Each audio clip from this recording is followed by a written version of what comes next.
Tumambad ang matinding pinsala sa mga gusali at kalsada ng Sarangani matapos ang malakas na lindol.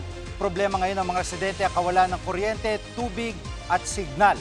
Live mula sa Glan, Sarangani, nangungun sa balita si Gary De Leon. Gary, anong mga bayan pa ang pinaka-apektado ng lindol dyan? Gigi, pinaka-napuruan ng magnitude 7.8 na lindol ang mga bayan ng Glan at Malapatan dito sa Sarangani. Hindi madaanan ng mga tulay sa mga lugar na ito at may mga na-isolate pang ang mga barangay. Sa bayan ng Malapatan, may mga bahay na bumigay. Nakunan sa video na ito kung paano nga tila dinuduyan ang pagyanig ng isang tindahan. Ilang sandali lang, bumigay na ang gusali. Hindi naman madaanan ang Sapo Masla Bridge dahil sa pinsalang tinamo ng tulay mula sa lindol. Halos naputol kasi ang naturang tulay. Doble kayod na ngayon ng DPWH para ayusin ito dahil nasira ang Sapo Masla Bridge. Walang choice sa mga residente kundi tumawid ng ilog. Kailangan pa nga nilang magbayad ng 10 piso para makatawid sakay ng isang balsa. Sa munisipyo ng Glan, kita rin ang lawak ng pinsala ng lindol. Bumigay ang ilang gusali ng mga bahay, pati mga paaralan, natabunan ng mga gumuhong lupa. Ang ilang bahay nga sa Sitio Tagaytay sa Barangay New Aklan, makikita ring nagkabitak-bitakan lupa sa lugar.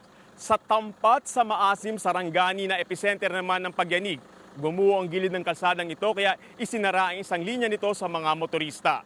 Sa buong Sarangani, 22 ang nasawi batay sa datos na Sarangani PDRMO. Pero paglilinaw, 11 ang talagang sinasabing patay na at ang 11 ay hinahanap pa. Higit 100 naman ang sugatan. Mahigit 40 naman ang nasirang mga bahay sa gusali habang higit 200 ang bahagyang napinsala. Pakinggan natin ang pahayag ni Sarangani Governor Rogelio Pacquiao.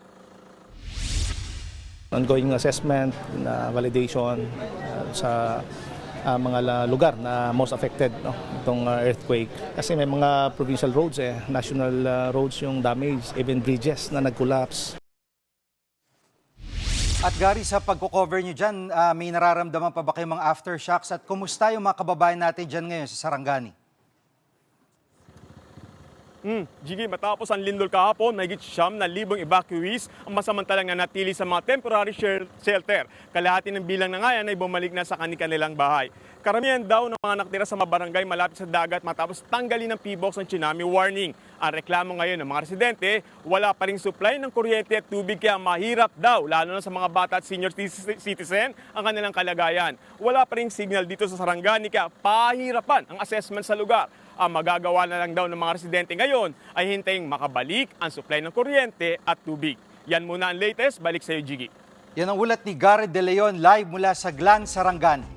Mga kapatid, Jiggy Manikad po, pagdating sa mahalagang balita sa loob at labas ng bansa, dapat una sa lahat, mag-follow at mag-subscribe na sa social media pages ng News 5.